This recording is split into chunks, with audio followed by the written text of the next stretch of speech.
Buenos días a todos.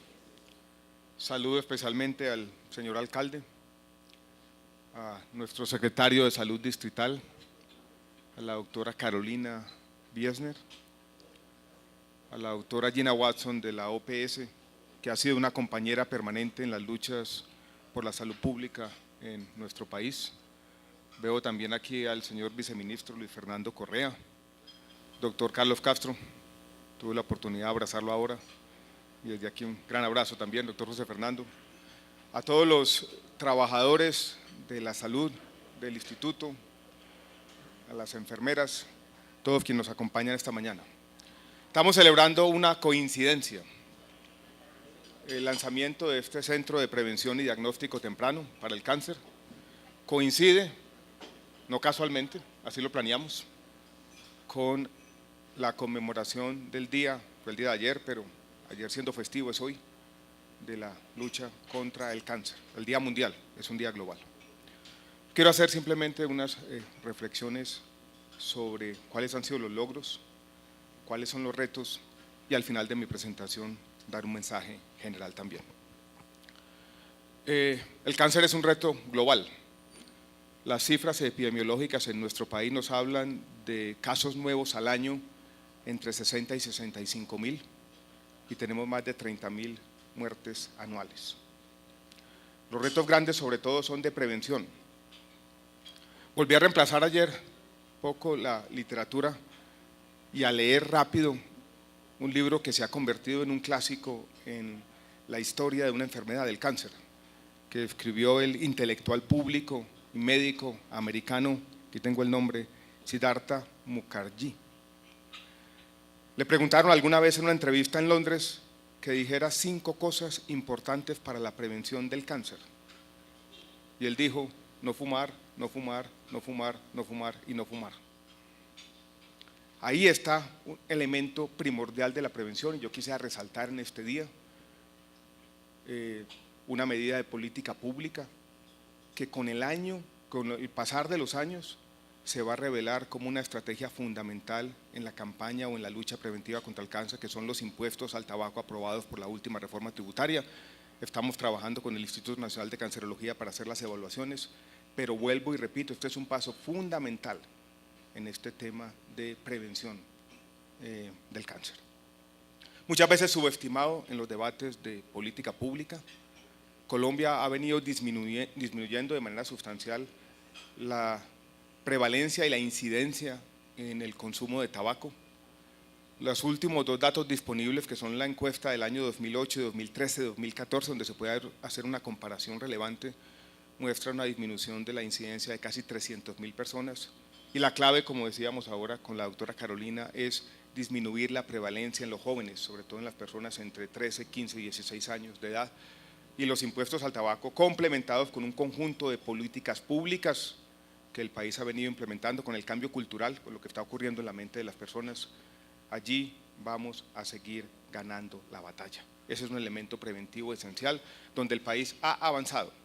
Muchas veces se nos dice que no tenemos políticas preventivas, pero yo creo que en el caso del tabaquismo, las políticas preventivas, todavía imperfectas, han venido rindiendo sus frutos y con los mayores impuestos al tabaco aprobados en la última reforma tributaria, la ley 1819, esta lucha va a seguir consolidándose.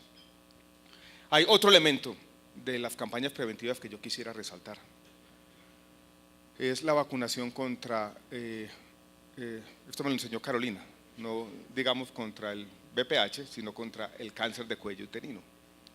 Podemos decirlo de manera no del todo completa, bueno, contra el VPH. Tuvimos en algún momento las tasas de vacunación de segunda dosis más altas del mundo. Mi primera etapa en el ministerio, años 2012-2013, fue una etapa donde eso lo decíamos en todos los foros nacionales e internacionales. Tasas de segunda dosis superiores al 70%, en ese momento nos comparábamos con Canadá y Suiza, que tenían tasas de cobertura comparables en esa vacunación. Después tuvimos, ¿cómo llamarlo?, un incidente en el municipio del Carmen de Bolívar que generó o infundió desconfianza con la vacuna a lo largo y ancho del país. Las tasas, doctor Carlos, usted conoce bien esta tragedia, se nos cayeron y estamos en una campaña, un conjunto de políticas públicas que no solo involucran al ministerio, que no solo involucran al instituto, sino involucran a otros estamentos por fuera del Estado para recuperar la cobertura en la vacunación contra el VPH, que es otra política preventiva fundamental. En eso estamos trabajando y ese reto tenemos no solamente como Estado, sino como sociedad. Porque si no, lo que vamos a tener con el tiempo es una especie de, yo lo llamo trágicamente experimento natural. Una cohorte que se pudo vacunar por 2 o 3 o 4 años, después la cohorte siguiente con unas tasas de vacunación mucho más bajas y vamos a ver en el tiempo, en algunos años, una diferencia grande en la prevalencia de cáncer de cuello uterino entre unas y otras. No queremos que eso pase. Esta es una de esas políticas públicas que por definición está pensada en la próxima generación. La mediana de las niñas que se vacunan es aproximadamente 15 y 16 años y la mediana de las mujeres que tienen cáncer de cuello uterino es de 40 a 45 años, una generación adelante. Allí veremos los resultados de estas políticas preventivas. Pasando de los aspectos preventivos a otro tipo de aspectos, yo quisiera resaltar 2 políticas públicas que también nos han ayudado en la lucha contra el cáncer en nuestro país. Una para aumentar el acceso es la política de control de los precios de los medicamentos. Los medicamentos oncológicos han sido el centro de esta política. Y si uno mira un solo dato, en estos días alguien daba una entrevista diciendo que la política no había servido desde el punto de vista financiero porque los precios habían bajado, pero el número de pacientes tratados se había multiplicado por 2 o 3. Eso era precisamente lo que queríamos, la reducción de los precios. Y esto es para algunos de estos medicamentos que están por fuera del plan de beneficios, ha estado acompañada de un aumento muy importante del número de pacientes que tienen acceso a los medicamentos. Sin la reducción de los precios, esto no habría sido posible y yo creo que también tenemos que resaltar ese hecho. Eso ha venido acompañado también de los aumentos integrales en los beneficios. Por ejemplo, en la última actualización que tuvimos del plan de beneficios a finales del año pasado, incluimos varios medicamentos oncológicos probados con evidencia después de un trabajo denodado con las sociedades científicas, con el instituto, con los médicos prescriptores. Como logro, yo también quisiera resaltar, fue una de las primeras reuniones que tal vez tuve como ministro, donde me encontré con Carolina la primera vez, que tenemos hoy también unas guías para la política pública, el plan decenal de cáncer y el modelo integral de atención en salud, que a su vez deviene en las rutas integrales de atención. Esto que estamos viendo aquí, este centro preventivo es la materialización de esa política pública. Nos va a permitir tener unas mejores rutas de atención haciendo énfasis en lo preventivo. Lo que hablábamos ahora y la forma de describir este esfuerzo, de darle como coherencia a lo que estamos haciendo y que los medios de comunicación entiendan por qué esto es relevante. Lo que estamos aplicando es un modelo que es descentralizado en la prevención y en la atención primaria, pero centralizado en la alta complejidad, que es el modelo como debe tratarse el cáncer y como se trata en los países desarrollados. Eso es lo que estamos materializando aquí. Yo creo que las rutas integrales de atención de cáncer tienen en este centro una primera materialización importante. Pero hay retos todavía por venir, que son muchos. Nuestro país es un país diverso, donde tenemos que aceptarlo, hay desigualdades en el acceso. Desigualdades en el acceso, sobre todo territoriales, pero también todavía desigualdades en algunos resultados en salud entre los afiliados, por ejemplo, al régimen contributivo y al régimen subsidiado. La integralidad y la oportunidad en el tratamiento seguirá siendo un reto importante, a su vez, con algunos de los aspectos preventivos. Yo quisiera devolverme un segundo a los aspectos preventivos y volver a reiterar un mensaje que hemos tenido del Ministerio una y otra vez. La discusión que dimos también en el contexto o en el marco de la reforma tributaria de los impuestos a las bebidas azucaradas también tiene que ver con la prevención del cáncer. Y cada vez tenemos más evidencia al respecto y yo creo que el país no puede olvidar ese debate. Y seguiremos dando ese debate y seguiremos resaltando esa conexión causal soportada por evidencia de muchos años, en algunos casos escondida, pero ya saliendo a flote, entre el consumo de azúcar, que puede prevenirse también con impuestos, no solamente con impuestos, pero también con impuestos, y la prevalencia de muchos tipos de cáncer. Vuelvo entonces a los retos. Hablaba de integralidad, oportunidad, equidad en los resultados en salud. Nuestras unidades funcionales que están en nuestros documentos, pero tenemos todavía el reto como sociedad de llevarlas a la práctica.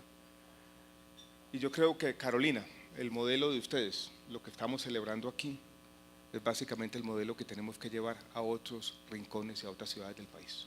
Modelo con este tipo de ruta, atención de alta complejidad con la calidad que tiene el instituto, pero haciendo un énfasis, como se hace en este centro, en los aspectos preventivos. Creo que fue Martin Luther King quien se adelantó a los años y dijo alguna vez: de todas las desigualdades posibles entre los hombres, las más injustas, las más indignas, las más inhumanas, son las desigualdades en salud. El esfuerzo, lo que estamos celebrando hoy en día, es básicamente para cerrar esa brecha. La ley estatutaria en salud no es otra cosa que un aspecto del acuerdo social. Cuando los colombianos decimos las desigualdades en salud, por lo menos las desigualdades en acceso a la salud, son intolerables. Eso es fácil decirlo en la norma, más difícil de llevarlo a la práctica, y este esfuerzo apunta en esa dirección. Ustedes saben que yo tengo una doble condición. Soy el ministro de Salud, soy paciente de cáncer también. Eso hace que para mí este día sea un día especial. La semana pasada, en preparación para este acto, hice dos cosas. Primero, recordé un poco algunos aspectos de mi tratamiento y quiero contarles dos anécdotas. La primera, el 22 de diciembre, temprano en la mañana, era mi última sesión de radioterapia, empezaba a las 8, me desperté ese día, era un día soleado como este, con ganas de terminar esa parte de mi tratamiento, y llegué más temprano, a las 7:15, para una cita a las 8 de la mañana, 45 minutos de anticipación. ¿Qué está haciendo este man aquí tan temprano?, dirían algunos. Me senté entonces en la sala de espera, había 4 o 5 pacientes de cáncer. Me pareció una cosa bonita, ninguno supo que yo era el ministro de Salud. A veces la indiferencia con la política es un aspecto de sanidad de la sociedad, y las sociedades más enfermas son las que viven más decepcionadas con la política. Entonces yo me puse contento que no me reconocieran y pudiera hablar más tranquilo con ellas. Una era una paciente de cáncer de mama, la otra una paciente que estaba más malita de cáncer de ovario, que le había hecho metástasis en el cerebro. Había otra que estaba con su niño, preparándolo, porque en la radioterapia tenían que ponerle anestesia para tratarlo. Estaba apenas empezando su sesión, y creo que había otra de cáncer de mama. Conversé media hora con ellos, con ellas, porque eran casi todas mujeres. Había unos de sus maridos acompañándolas. Me di cuenta de varias cosas. Primero, que nuestro sistema de salud, a pesar de todos los problemas, ha avanzado en el camino de la equidad. Es algo que no se reconoce todos los días. Voy a preguntarles por su vida. Yo había sido profesor de un curso de introducción a la economía colombiana, había escrito algunos artículos sobre movilidad intergeneracional, y había con mis alumnos diseñado un pequeño cuestionario de algunas preguntitas que yo volví a hacer allí de manera velada, para entender la posición socioeconómica de las personas. Me di cuenta en esta clasificación antipática que tenemos los colombianos, que eran mujeres de estrato 2, estrato 3 aquí en Bogotá, en el régimen contributivo. 2 entraron primero que yo a la radioterapia. Pero conversando con ellas también me di cuenta que nuestras vidas eran distintas. Yo había tomado 10 o 15 minutos para llegar a la clínica, algunas de ellas habían viajado varias horas. Yo tenía, si se quiere, la facilidad de tener un seguro de vida que permite enfrentar esto con un poco más de tranquilidad, algunos ahorros, y había tenido, porque el presidente así me lo pidió, el privilegio de haber seguido trabajando. Algunas de ellas no. Las desigualdades en salud, pensé entonces, son como, o la salud más bien, es como una esponja que de alguna manera absorbe las desigualdades sociales. y a pesar de que hemos sido capaces de avanzar decididamente en tener un mejor acceso, de que, vuelvo y repito, personas de diferente origen socioeconómico pudieran estar sentadas allí en la misma sala y tener acceso a un tratamiento de la misma calidad, y eso de por sí es un milagro, todavía tenemos algunas desigualdades de circunstancias o desigualdades de la vida que se reflejan en los resultados en salud más adelante. Tenemos entonces como sociedad una agenda pendiente, y es ir cerrando nuestras brechas sociales que se reflejan en las brechas en salud.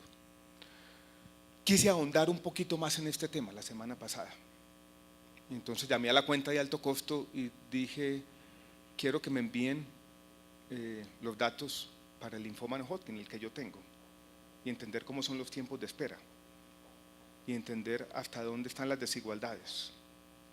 Y encontré lo siguiente: para mi cáncer hay más o menos 7.000 pacientes en Colombia, 1.000 cada año.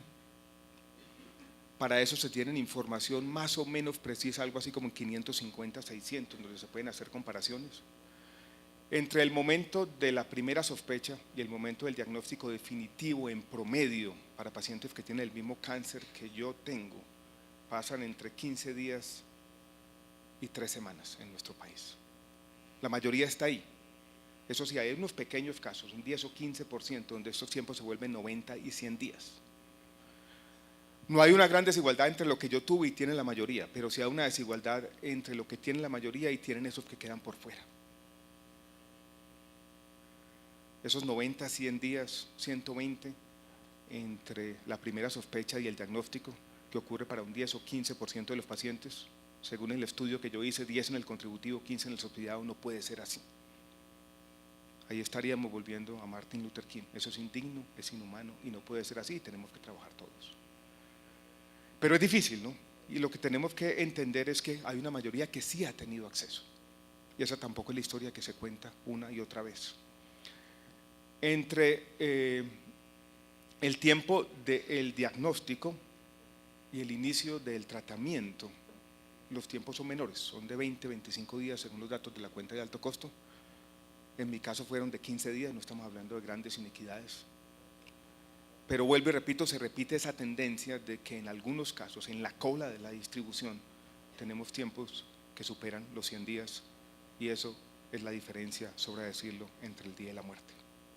Esas son las inequidades, esas son las brechas que tenemos que cerrar de acceso también, para poder seguir dándole una esperanza de vida a los pacientes de cáncer, que es un mensaje que yo quiero dar aquí, que tiene que resonar en todo el país. Con este, si se quiere, privilegio paradójico que me entregó la vida, ¿no?, de ser ministro de salud y paciente de cáncer al mismo tiempo, que le da un poco más de fuerza a las palabras. Quiero terminar con un mensaje que tuve la oportunidad de transmitir ayer por redes sociales y que reitero aquí de todo corazón. Es el mensaje a los pacientes de cáncer de nuestro país, y decirles desde aquí, desde este día, desde el instituto, desde aquí donde todos estamos sembrando esperanza, de eso se trata esta reunión, que todavía nos quedan muchos momentos felices por vivir, que todavía nos queda esa esencia de la vida, mucho amor y dar para recibir, y que como ministro hoy y como paciente y sobreviviente de cáncer en los días que vienen, aquí estaré con ustedes, liderando desde otros ámbitos esta lucha necesaria por la humanidad y la dignidad de todos. Muchas gracias.